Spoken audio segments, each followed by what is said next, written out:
Here's some of the greatest conspiracy theories of all time. Part 4. The Grinch has a well-known backstory about hating Christmas.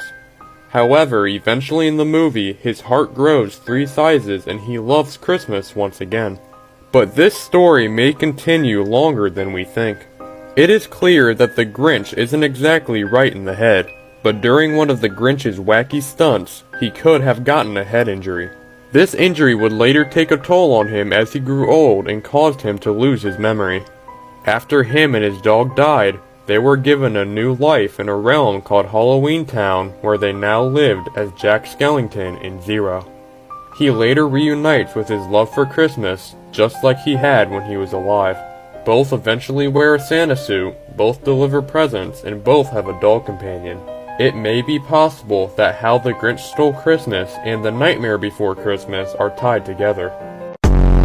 This is the Conspiracy Iceberg. At the top you have more well-known theories like Area 51 and cryptids, and as you go further down it gets more and more crazy. I'm trying to talk about as many of these theories as I can on here, so if you like this weird stuff, follow for more. And we're now on Tier 3 Truth Agent. This tier is described as the point of no return. Some of this knowledge will make you appear and act like a lunatic to normal people's eyes, but it's only the beginning. If you're still here, you might want to study and research more, following your path.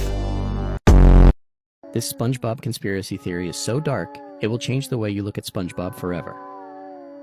Pearl's father is actually the whale we see in the Jailbreak episode in Season 9, but he's actually in there for killing his wife, aka Pearl's mother, after he tried to flee from the scene. Before getting arrested, Mr. Krabs stumbled across the crime scene and the carcass of the mother whale and baby Pearl left all on her own. But here's the disturbing part. When a whale dies, its carcass can fuel an entire ecosystem. And so Mr. Krabs, overcome with excitement and greed, sees this as an opportunity to make a lot of money and comes up with the idea of the Krusty Krab restaurant, adding pieces of Pearl's mother into the Krabby Patty formula as the secret ingredient. But here's where it gets really dark.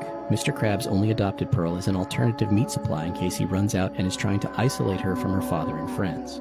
Could this be the reason why he spoils her with so many gifts so that she doesn't end up leaving? Throughout the show, Mr. Krabs always expresses how once his daughter is fully grown, she's going to go off to college, when in actuality what he means is she's getting butchered, cooked, and served up to customers. You know, there's a crazy conspiracy theory connected to The Shining and the Moonlanding. Yeah, I heard about the Moonlanding. Yeah, it's all about the number on the doors, exact same amount of thousands of miles, 237, and it's 237,000 miles away. The little kid did have an Apollo 11 sweatshirt. Yeah, that's on, true. He did have an Apollo 11. I mean, that's pretty on the nose. You know, and he's the guy that the conspiracy theorists, when they get the most crazy, when they really want to dive into who did it, they think it was all Kubrick. Kubrick literally filmed the fake moon landing, uploaded it to the American TV satellites. If anyone could do it, it'd be him.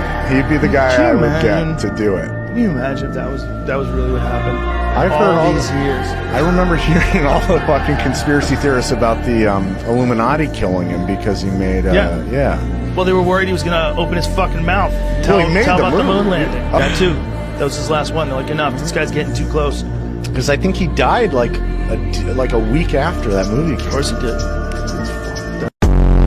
These are the wildest what-if theories I've ever heard. The last one will turn your brain upside down. What if when we die, the light at the end of the tunnel is a light to a hospital room? We are born, and the reason we come crying out is because we remember we died and lost everything in our past life. What if we used to be able to make wishes, but someone wished we could? I said we find them and junk them. What if the world actually ended in 2012 as many people thought, and everything since that year has been a dream? Well, wake me up, I'm tired of bills. What if Mr. Krebs is Pearl's sugar daddy, which is why she's always calling him daddy and asking him for money? That makes a lot of sense. What if our entire universe is just in a tiny glass jar, placed neatly on a shelf in an alien child's room as science project? Or the Big Bang in our universe can just be one big fart that some creature just let out and time is different in their world. But right now, it seems like it's been billions of years, but a narrow world that's been like 2 seconds. What if you're the only human on Earth and the rest of the population you see is just your imagination playing tricks on you?